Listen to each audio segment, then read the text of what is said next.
Welcome back to the county seat. Our topic today is assessing and collecting. Joining us for this discussion, Chris Polson, who is the Utah County Assessor, and Van Christensen, the Utah State Auditor's Office. Gentlemen, thank you for joining us here at the Capitol today. It's probably a very busy time for both of you right now, I would imagine. Well, where has this system gone wrong? I know the idea of assessing and collecting, was a well-intentioned thing when it was started, but what are the problems? The state has a little bit of an issue of accountability with this. Is that right, Van? That's right. We, of the multi-county levy, it generates about $26 million, and of that $26 million, somewhere between 87 and 89% is retained locally by the local county. And so when a ratepayer or taxpayer goes to the county commission and wants to provide input regarding that tax rate, the county would simply say the state sets it, we're not really responsible for it, but yet they receive a huge part of the benefits. So one of our concerns is it just has to do with transparency and accountability. We believe that the local government, the county government, should be more accountable for that money. Do you have a different perspective on that? No, I think that they should be accountable for it. I mean, it says right on the tax notice, assessing and collecting, and that's what it should be used for. We share some mutual concerns on how the money is utilized, how the money shifts around. And we are aware that every county does utilize those funds differently. And that is one of the concerns I think we both share, is exactly how is that utilized? Because one county may determine that a higher percentage of the money needs to go to the attorney's office than another county. That doesn't mean they're right or wrong. Maybe they're just set up differently than all the other counties on how they work, because you're talking about a wide spectrum here. You've got counties that are as small as Daggett County, probably the smallest county in the state, all the way up to Salt Lake County, who has a very, very different structure. And based on that, there probably should be some latitude allowed for those different structures.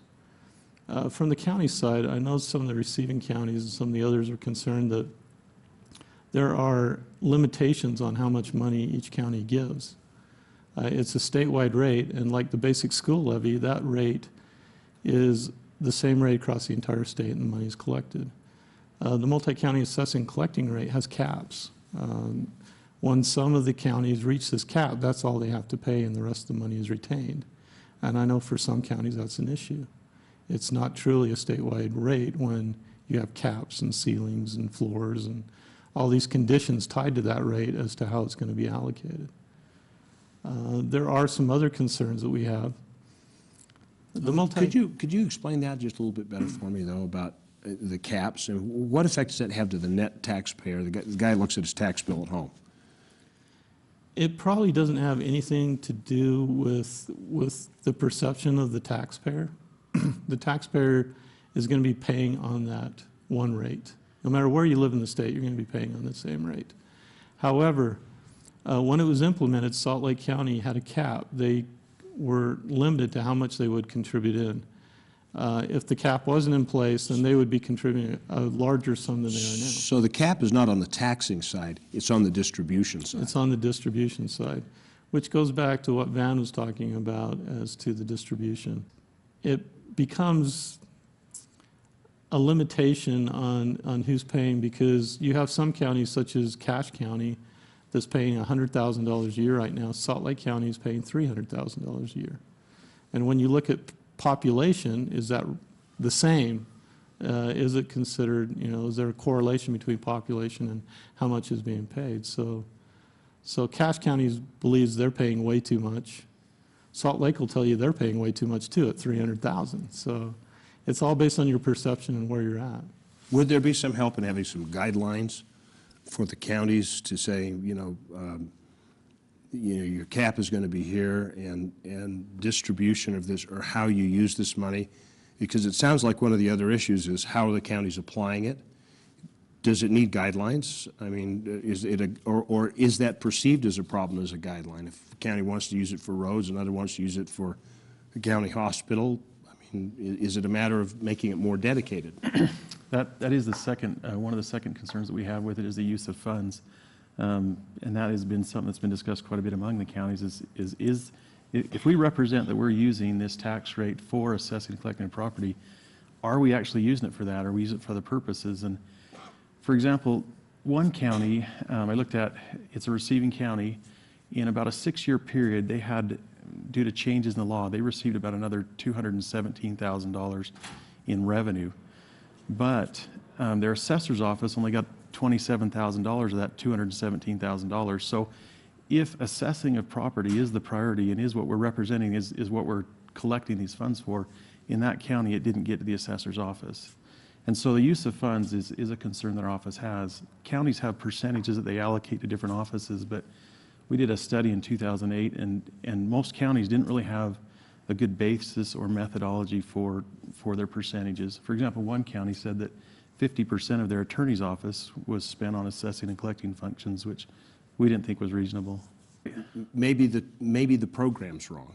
Right. One of the things we're looking at is restricting the funds. Have we effectively restricted the funds, and can we measure those restrictions? I mean, that becomes a challenge to say what is an allowable cost, and then how much time are you willing to spend auditing to determine whether they're spending it appropriately.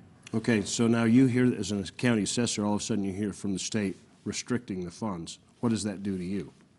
Well, most people expect me to scream about it, but that's not going to happen, because you have tax rates for different purposes. Special service districts for cemeteries. If you were to use that money for anything but the cemetery, I would assume the public would be concerned as to why am I paying it to the cemetery, but you're building a road with it on the other side of the county or the city or wherever that is. So I'm all right with putting restrictions on those funds, because we're telling the taxpayers that's what these funds are supposed to be used for. But there is a problem with predictability of how much these receiving counties are receiving. We had an example where San Juan County actually was expecting $40,000. And when the numbers finally came out, they ended up having to pay into the pool $10,000. For San Juan County, when you have a population of, I would say, around 10,000 people, a $50,000 swing in revenue is significant, especially in a small budget like San Juan County. Beaver County was in the same position. They were expecting money, and when the numbers finally came out, they didn't receive it. Because of this, between the 2010 and 2011 distributions, there was a lot of fluctuation in those numbers. We had a couple of counties receive almost 100% more than what they were anticipating. So you have this volatility issue that comes into play, and then you also have a fact that there's a lag between the time that it is committed and the time it actually shows up. And this tax rate is completely different than any other tax rate. What happens with every other tax rate is it's set in June, it is collected in November, and then it's reconciled and finished up in March. And that's the way every tax rate works. However, this one is not distributed for another 8 months after everything else is, or 6 months probably, after everything else is distributed and accounted for. So we're actually distributing future funds based on a collection that happened the year prior. And I don't know anything that works that way. Well, I think we ought to take a look at some of the solutions and try and hash out the problems here in just a minute. We'll be right back with the county seat in just a second.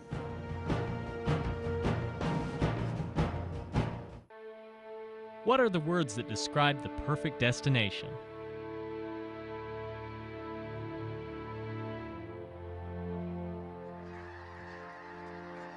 Finding them all in one place is easy if you know where to look.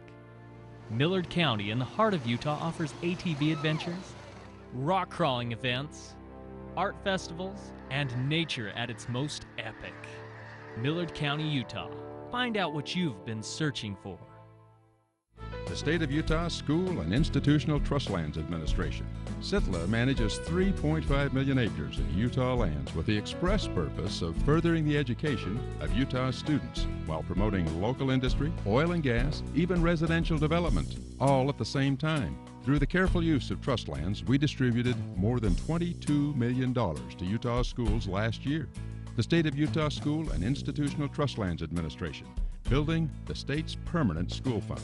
Along Interstate 70 and Highway 89 is an area that is rich with high mountain peaks, vast forests, lakes, streams, historical sites, and a climate that is perfect for outdoor adventures, no matter what the season. Whether you visit Sevier County to catch one of the many celebrations, experience a country-style county fair, or be part of various concerts, sports, or equestrian events, you will be greeted by local residents with a smile and a welcoming hand. In the center of it all, Sevier County. Almost 45% of the oil produced in Utah, 7.8 million barrels, comes from Duchesne County.